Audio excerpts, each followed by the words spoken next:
Hi, I'm Hunter Howe. I'm one of the designers of the Sims 2 Pets expansion pack. This pack allows you to get pets for your Sims through adopting them, breeding them, and just making them right in the game. So I'm going to show you a little bit about that, and then we're going to pop into a house and show you how pets behave in the Sims world. It's coming out in October, and let's just get right to it. So here's Create a Family, like you know and love, but now we're dealing with dogs, and one of the first steps in creating a dog is picking what breed you'd like it to be.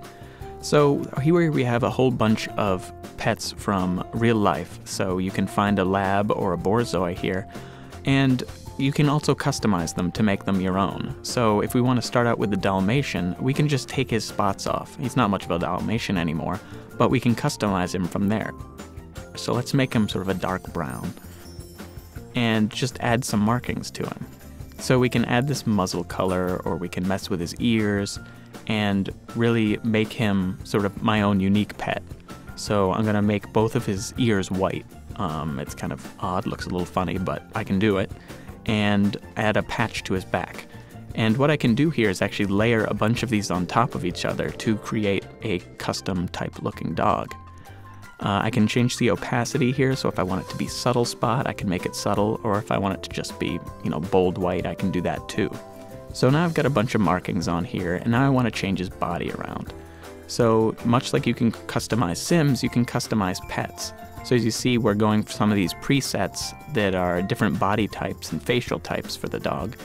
But really I can just use some of these sliders and say I want him to be really beefy, or I want him to be skinny. And I can customize them in that way. And I can go right into the details of the face just like I can with a Sim.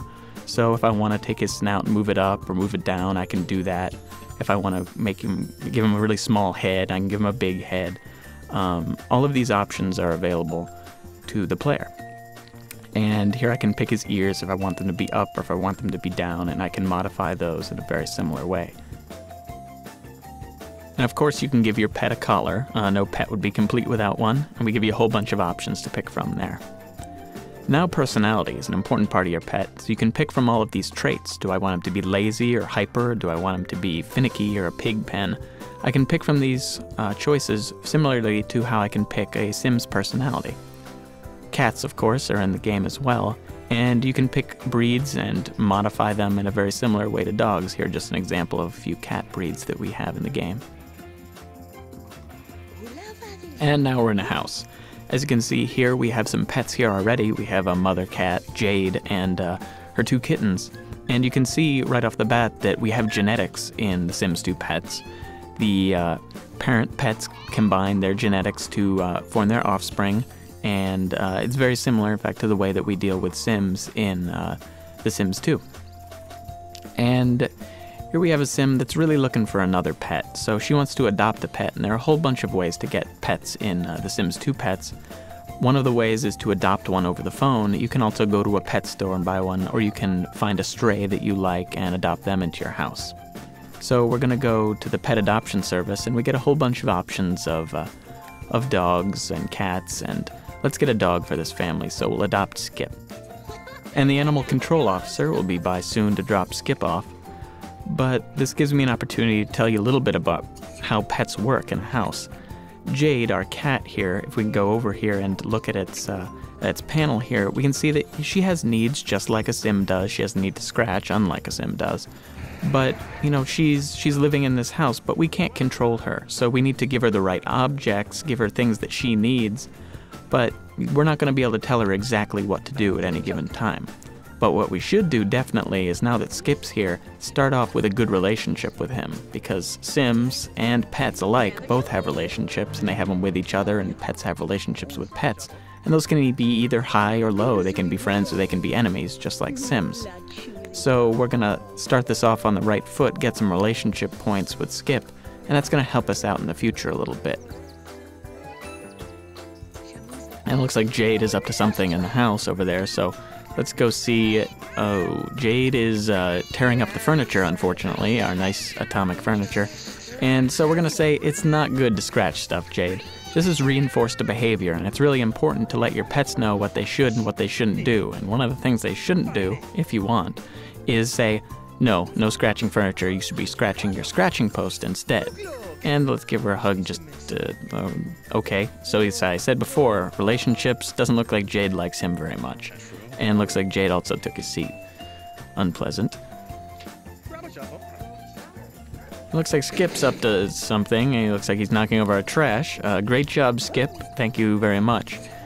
Unfortunately, we picked him as a pigpen dog. We saw his traits when we adopted him, and we were okay with pigpen there, so we gotta do some training to account for the fact that those are his tendencies, and he'll react in a pigpen-type way to the world around him. So no, it is not acceptable. You're not gonna be rolling around in trash anymore.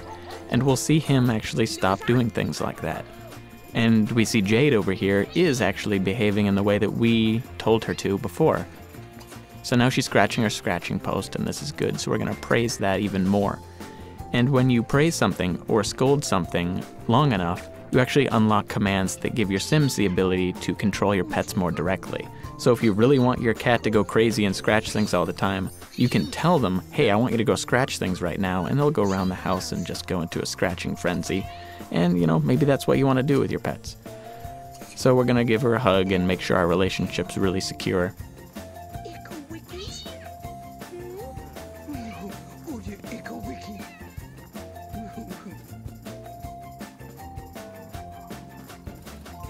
So another important part of Sims 2 Pets is teaching your pet tricks or commands. So now, hey, we're going to teach you, this is how you play dead. Playing dead looks a little bit like this. And Skip may or may not get the point. He may not figure this out, or he may get it quickly. If he's a genius type, he might learn more quickly. And it looks like he's getting it pretty well, actually. He looks like he's hamming it up quite a bit. So he seems like a shoo-in for show business. So he's actually got a career in show business, and he can be picked up just like a Sim to go to work.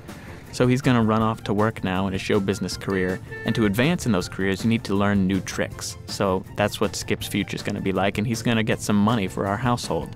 So thank you very much, Skip. Go off, get us some bank. And looks like we have a stray actually on the lot there in the background. Jade, though, I hear is a little bit fiercely territorial, and looks like she's going to lay down the law. This pretty much is going to get ugly.